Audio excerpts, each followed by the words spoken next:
Hi friends, నేను మీ త్రివేణి. ఈరోజు నేను మీకు గోంగూర పప్పునైతే చూపించబోతున్నాను. ఈ గోంగూర పప్పు కరెక్ట్గా వండకపోతే మనకి చప్పగా గడ్డిలాగా అయిపోతుందండి. దీన్ని ఇలా కొంచెం ఈ ప్రాసెస్లో చేశారంటే గోంగూర పప్పు అనేది అదిరిపోతుంది. మరి ప్రిపేర్మెంట్ ఏంటో చూసేద్దామా? ఒక కుక్కర్ తీసుకొని నేను ఇక్కడ ఒక కప్పు కందిపప్పును వేసుకుంటున్నాను. కందిపప్పు క్వాంటిటీ 150 గ్రామ్స్.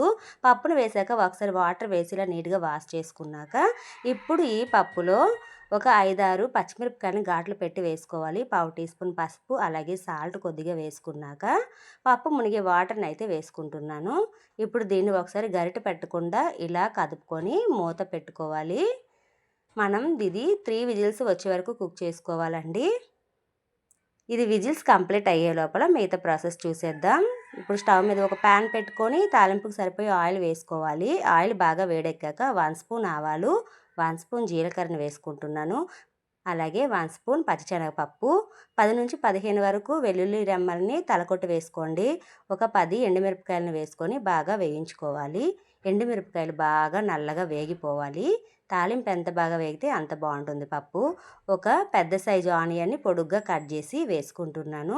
దీన్ని ఇప్పుడు బాగా వేయించుకోవాలండి. తాలింపు బాగా వేగాలి. ఇలా బాగా వేయించండి. ఈ ప్రాసెస్లో చేశారంటే మీరు ఎప్పుడు పప్పు గోంగూర చేసినప్పుడు ఇలానే చేస్తారు. అంత కమ్మగా ఉంటుందండి నిజంగా. మనకి తాలింపు బాగా వేగాక ఒక 2 మీడియం సైజు టమాటీలని ముక్కలుగా కట్ చేసి వేసుకుందాం. ఇలా టమాటీలని వేసి బాగా కలుపుకోవాలి. ఇలా ఒకసారి తాలింపులో కలుపుకున్నాక ఇప్పుడు పావు టీ స్పూన్ పసుపు, రుచికి సరిపడా సాల్టు, ఒక 1/2 స్పూన్ కారం వేసుకుంటే సరిపోతుంది. మనం పప్పులో పచ్చిమిర్చి అలాగే తాలింపులో ఎండుమిర్చి వేసాం కాబట్టి కారం సరిపోతుంది. దీన్ని ఇప్పుడు బాగా కలుపుకొని టమాటీలు కాస్త సాఫ్ట్గా మగ్గే వరకు కుక్ చేసుకోవాలి. ఇలా బాగా ఉడికించుకోవాలి. అడుగంటకుండా కలుపుతూ ఉండాలి. ఇలా కాస్త సాఫ్ట్గా కుక్ అయిపోతే సరిపోతుందండి. ఇలా నీట్గా ఉడికించుకున్నాక ముందుగానే ఒక పెద్ద కట్ట గోంగూరని 1-10 సార్లు కడిగి పెట్టుకోవాలండి. ఇలా నీట్గా కడుక్కున్న గోంగూరను అయితే టమాటీలు సాఫ్ట్గా కుక్ అయ్యాక తాలింపులో వేసుకోవాలి. ఈ ప్రాసెస్లో చేశారంటే నిజంగా చాలా రుచిగా ఉంటుందండి. ఇప్పుడు ఒక 2 నిమిషాల్లోనే ఈ గోంగూర మొత్తం మగ్గిపోతుంది.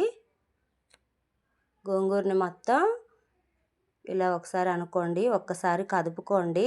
కింద మన తాలింపు అడుగంటకుండా ఇలా బాగా కలుపుకొని దీన్ని ఒక 2-3 నిమిషాలు వదిలేస్తే ఇలా మగ్గిపోతూ ఉంటుందండి. మొత్తం ఒకసారి కింద తాలింపు అంతా ఆకు కూరలో కలిసేలాగా కలుపుకోవాలి. చాలా సింపుల్ ప్రాసెస్. మన అదిరిపోయే గోంగూర పప్పు అయితే రెడీ అయిపోతుంది. ఇంత సింపులా అంటారు. చూడండి, గోంగూర వేసాక కూడా బాగా గోంగూర అనేది మెత్తగా ఉడికిపోవాలి. చాలా తొందరగా అయితే కుక్ అయిపోతుందండి. ఇలా బాగా సాఫ్ట్గా కుక్ అయిపోయాక మనం ముందుగా ఉడికించి పెట్టుకున్న కందిపప్పునైతే ఇందులో వేసుకోవాలి. ఈ గోంగూరలో వేసుకోవాలి. పప్పు అంతా నీట్గా వేసుకోండి. ఇలా వేసుకొని ఒకసారి బాగా కలుపుకోండి. పప్పులో ఈ గోంగూర మొత్తం కలిసేలాగా కలుపుకోవాలి. ఇలా నీట్గా కలుపుకోండి. చాలా సింపుల్ ప్రాసెస్ అండి. కూర కూడా మంచిగా పుల్లగా రుచిగా అయితే ఉంటుంది.